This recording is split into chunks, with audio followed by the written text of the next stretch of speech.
how are you all? I hope you all are going very good. Welcome to the channel with the new chapter of class 7th computer, chapter number 2, that is about more on Excel 2016.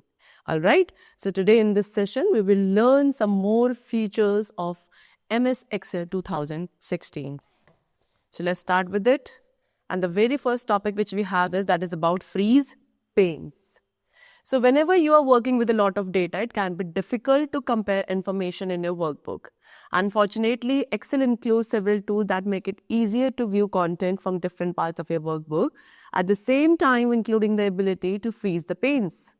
You may want to see certain rows or columns all the time in your worksheet, especially near a cell. So by freezing rows or columns in place, you will be able to scroll through your content while continuing to view the frozen cell. What they say कि students whenever we are working with a lot of data, मतलब जब हम बहुत सारे data के साथ work कर रहे होते हैं तो काफ़ी डिफिकल्ट हो जाता है इंफॉर्मेशन को कंपेयर करना हमारी वर्कबुक के अंदर, ठीक है. बट फॉर्चुनेटली एक्सेल के अंदर सेवरल टूल्स ऐसे इंक्लूडेड है जिसके थ्रू हम अपने वर्कबुक के डिफरेंट पार्ट्स में से कंटेंट को व्यू कर सकते हैं at the same time. Alright, उसके साथ साथ हमारे पास एबिलिटी है कि हम पेन्स को भी फ्रीज कर सकते हैं. So you may want to see, अगर आप चाहते हो कि आप कुछ सर्टेन रोज एंड कॉलम्स को अपनी वर्कशीट में हर वक्त देखना चाहते हैं, स्पेशली नियर सेल. ऑलराइट, सो बाय फ्रीजिंग रोज और कॉलम, सो आप क्या कर सकते हैं, एक प्लेस पे रोज एंड कॉलम को फ्रीज करके आप इजीली अपने कंटेंट को स्क्रॉल कर सकते हैं और अपने फ्रोजन सेल्स को भी व्यू कर सकते हैं. So now to freeze row. So अब एक पर्टिकुलर रो को फ्रीज करने के लिए what you have to do is select the row. आप सबसे पहले क्या करेंगे, उस रो को सेलेक्ट करेंगे below the row you want to freeze. ठीक है, जिस रो को भी आप फ्रीज करना चाहते हैं उससे बिलो वाली रो को आपको क्या करना है, सेलेक्ट करना है. And then on the view tab पे जाके आप सेलेक्ट करेंगे फ्रीज पेन्स कमांड को एंड देन वहाँ पे चूज करेंगे फ्रीज पेन्स को from the drop down menu. After that what you will see कि जो रोज है वो अपने प्लेस पे फ्रोजन हो चुकी है एंड वो फ्रोजन रोज है इसे कैसे इंडिकेट किया जाएगा, by the grey line like this. You can see यहाँ पे ग्रे लाइन आ गई है, दैट मीन्स ये पर्टिकुलर रो क्या हो चुकी है, फ्रीज हो चुकी है. देन टू फ्रीज कॉलम, अब नाउ वी विल लर्न कि कैसे कॉलम को फ्रीज किया जाता है. सो फॉर दैट अगेन आपको उस कॉलम को सेलेक्ट करना है to the right of the column which you want to freeze. After that view tab पे जाके हम सेलेक्ट करेंगे फ्रीज पेन कमांड को एंड वहां पे चूज करेंगे फ्रीज पेन्स को from the drop down menu. And then वो पर्टिकुलर कॉलम भी आपका फ्रोजन हो जाएगा अपने पर्टिकुलर प्लेस पे and that also will be included by this grey line. इस तरीके से ग्रे लाइन के थ्रू वो पर्टिकुलर कॉलम भी आपको इंडिकेट किया जाएगा which has been frozen. Next we have what to unfreeze pane. So अब पेन को फ्रीज करना हमने सीखा. Now we will learn that how to unfreeze them.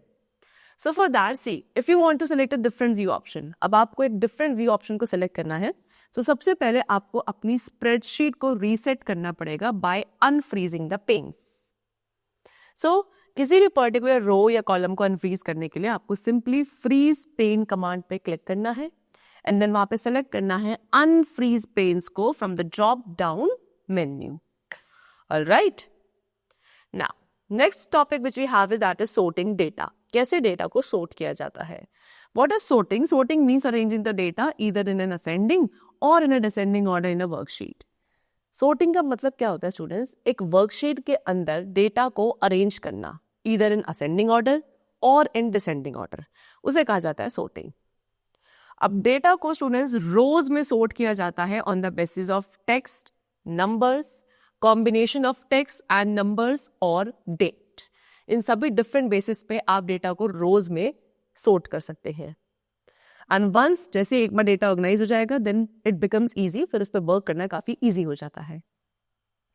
Now to sort the data, ठीक है, डेटा को सोर्ट करने के लिए as I have shown in this figure you have to follow the steps. Number 1, select the range of cell containing the data to be sorted. पहले उस सारे range of cell को आप सेलेक्ट करेंगे जिसके अंदर वो पर्टिकुलर डेटा है जिसे हम सोर्ट करना चाहते हैं. आफ्टर दैट आपको क्लिक करना ऑन द सोर्ट ऑप्शन जो कि आपके सोर्ट एंड फिल्टर ग्रुप के अंदर होगा एंड ये ग्रुप हमारा डेटा टैब में होता है. After that what you will see that the sort dialog box will appear. Then आपको सेलेक्ट करना है कॉलम को on the basis of which you want to sort, जिस बेसिस पे आप उसे सॉर्ट करना चाहते हैं उस कॉलम को सेलेक्ट करेंगे from the sort by drop down list. After that आपको वैल्यूज ऑप्शन को सेलेक्ट करना है from the sort on drop down list. Then हम उस ऑर्डर ऑफ सॉर्टिंग को सेलेक्ट करेंगे from the order drop down list, and then finally we will click on the okay button. Alright, चलो now to sort the list based on one column quickly. अगर आप list को केवल एक column basis पे quickly sort करना चाहते हैं तो आप कॉलम के अंदर किसी भी पर्टिकुलर सेल को सेलेक्ट करेंगे एंड देन क्लिक करेंगे A to Z बटन पे फॉर असेंडिंग, एंड सॉर्ट करना है अगर आपको डिसेंडिंग ऑर्डर में तो आप Z to A बटन पे क्लिक करोगे for descending order in the sort and filter group. यानी कहाँ होगा? सॉर्ट एंड फिल्टर ग्रुप में होगा ऑन द डेटा टैब। ठीक है, उसके साथ साथ स्टूडेंट दीज ऑप्शंस, ये ऑप्शंस हमारे एडिटिंग ग्रुप के अंदर भी प्रेजेंट होते हैं on the home tab. Secondly, we have filtering data. So what is it? So first of all, the filter feature allow करता है कि आप केवल उन्हीं particular records को देख सकते हो which you want to display. All right, that is temporarily hiding the rest of the data. यानी कि temporary basis पे बाकी जो rest of the data है उसको view से हम लोग hide कर सकते हैं if we use this feature of filtering. All right. So we can say, हम क्या कह सकते हैं कि that viewing only selective data, केवल selective data को view करना हमारी एक गिवन कंडीशन को सेटिस्फाई करता है and that is known as filtering data. Filtering जो है स्टूडेंट्स सॉर्टिंग से बिल्कुल डिफरेंट होता है। अनलाइक सॉर्टिंग की तरह फिल्टरिंग के अंदर डेटा को रीअरेंज नहीं किया जाता। ऑलराइट, सो डेटा को फिल्टर करने के लिए first of all you have to type the data as shown. So आगे आपको जिस तरीके से डेटा गिवन है आप उसी डेटा को टाइप करेंगे एंड देन आपको रेंज के अंदर किसी भी एक पर्टिकुलर सेल पे क्लिक करना है which you want to filter. For example हमने यहाँ पे A5 सेल लिया, ऑलराइट, हमने इस पर क्लिक किया, देन हम कहाँ पे डेटा टैब के अंदर जाके सॉर्ट एंड फिल्टर ऑप्शन होगा, उसके अंदर फिल्टर ऑप्शन पे क्लिक करेंगे। देन जो फिल्टर एरो है वो अपीयर होंगे next to the column heading, and then आपको उस एरो पे क्लिक करना है जो कि कॉलम हेडिंग के नेक्स्ट होगा सो दैट आप अपनी कंडीशंस को स्पेसिफाई कर सके। आफ्टर दैट वहाँ पे एक ड्रॉप डाउन लिस्ट अपीयर होगी जो आपको काफ़ी सारे ऑप्शंस प्रोवाइड करेगी डेटा को फिल्टर करने के लिए।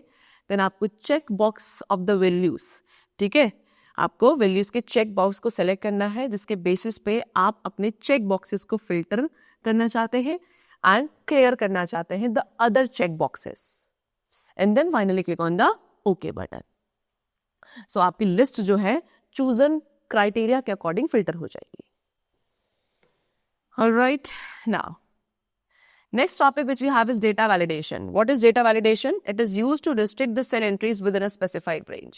Data validation का मतलब होता है cell entries को restrict कर देना, यानी कि एक specified range तक ही cell entries allowed होंगे, उसके बाद restriction लग जाता है, that is known as data validation.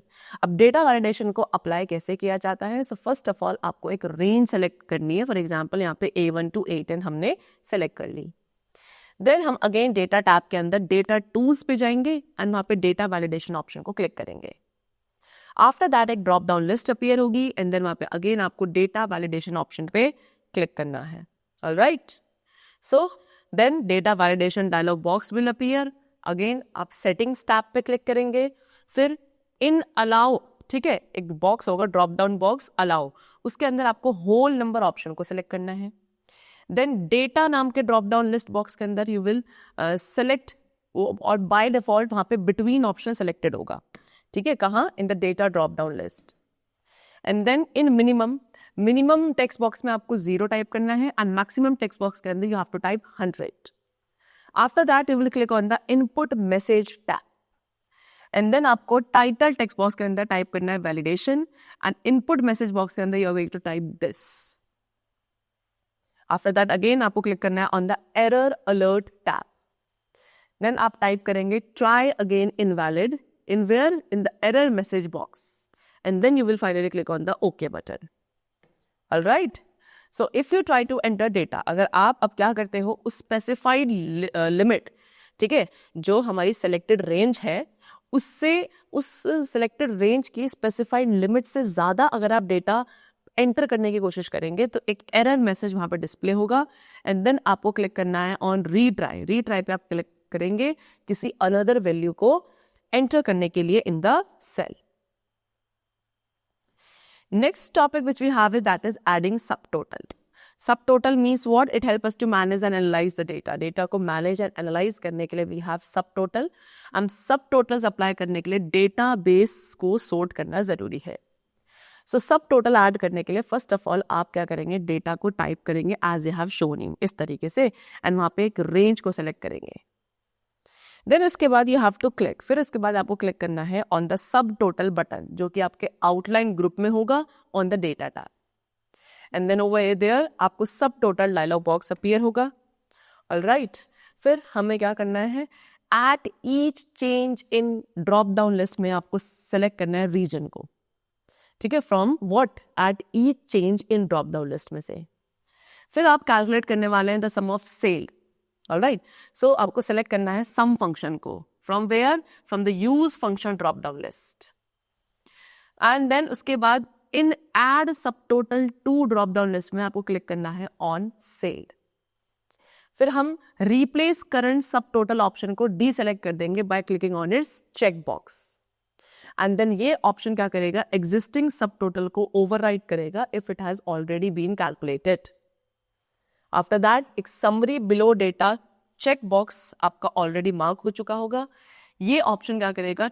Total को कहाँ below the data of each, हर एक डेटा के नीचे वहां पे टोटल प्लेस कर देगा ये option.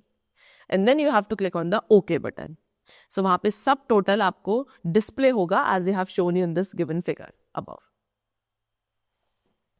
Next we have what? Pivot table. Alright, चलो.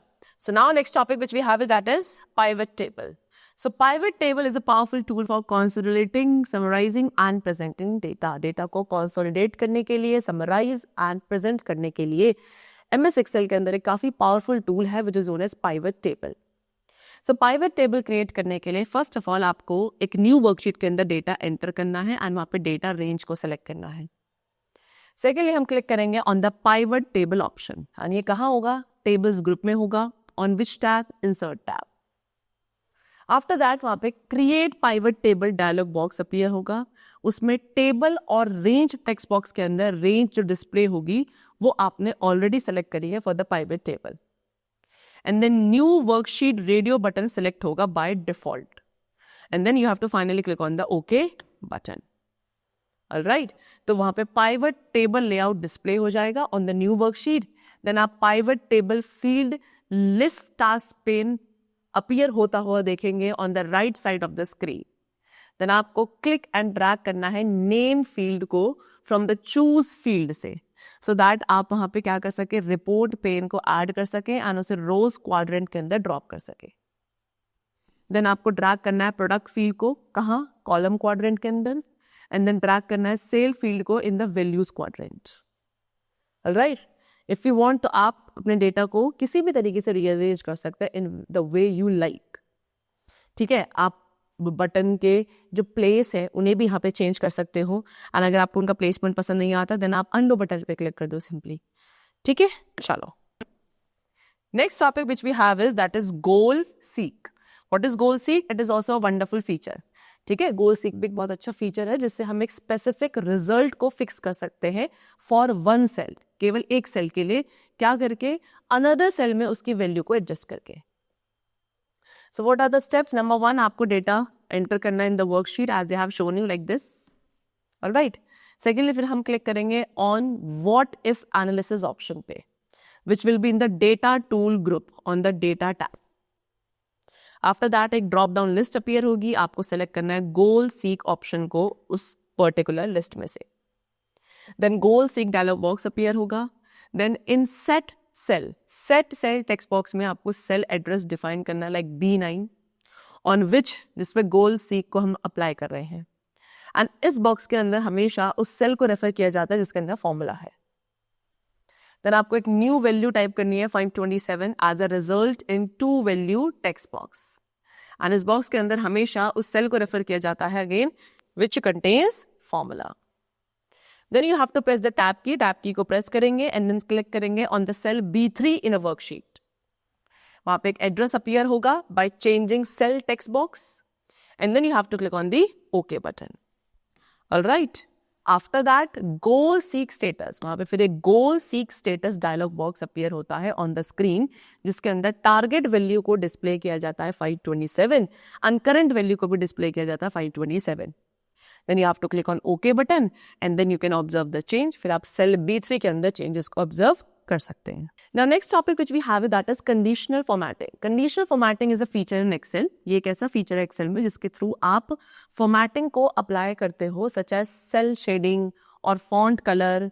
ठीक है, इस तरीके से फॉर्मेटिंग आप केवल उन सेल पे अप्लाई कर सकते हो केवल तभी जब सेल कंटेंट्स जो है एक पर्टिकुलर गिवन कंडीशन को सेटिस्फाई कर रहे हैं. So when the value of the cell, जब सेल की वैल्यू उस फॉर्मेट कंडीशन को मीट करेगी तब वहां पे वो सिलेक्टेड फॉर्मेटिंग सेल में अप्लाई हो जाएगी. और अगर सेल की वैल्यू फॉर्मेट कंडीशन को मीट अप नहीं करती है तो डिफॉल्ट फॉर्मेटिंग वहां पे यूज होगी. सो कंडीशनल फॉर्मेटिंग क्या है? एक फीचर है जिसके थ्रू आप एक सेल के फॉर्मेट को सेट करते हो according to the conditions which you have specified. Alright, so how to apply the conditional formatting? So first of all we have to enter the data.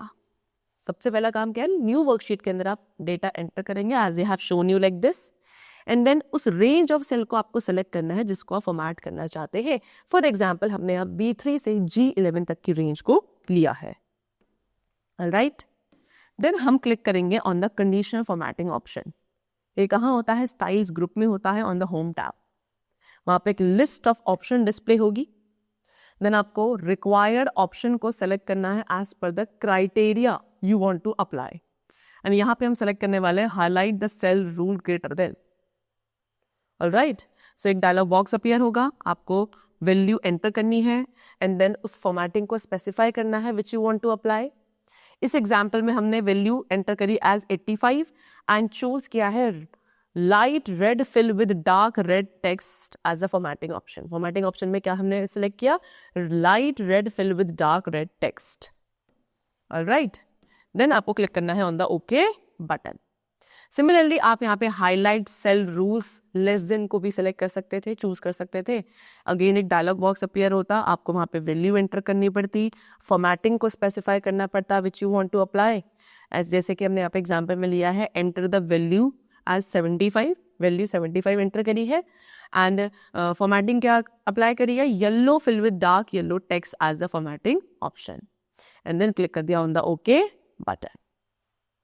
सो जो cell है वो आपके फॉर्मेट हो जाएंगे according to the specified condition. जो भी आपने condition specify करी है उसके अकॉर्डिंग यहाँ पे सेल फॉर्मेट हो चुके हैं. You can see in the given figure. Alright, so that's all for the chapter which is completed over here. These were the different features of MS Excel 2016 by which we can create or do different kind of functionalities in Excel worksheets. I hope you must have understood the chapter very carefully. Now let's meet very soon. Till then, keep going well and thanks to all.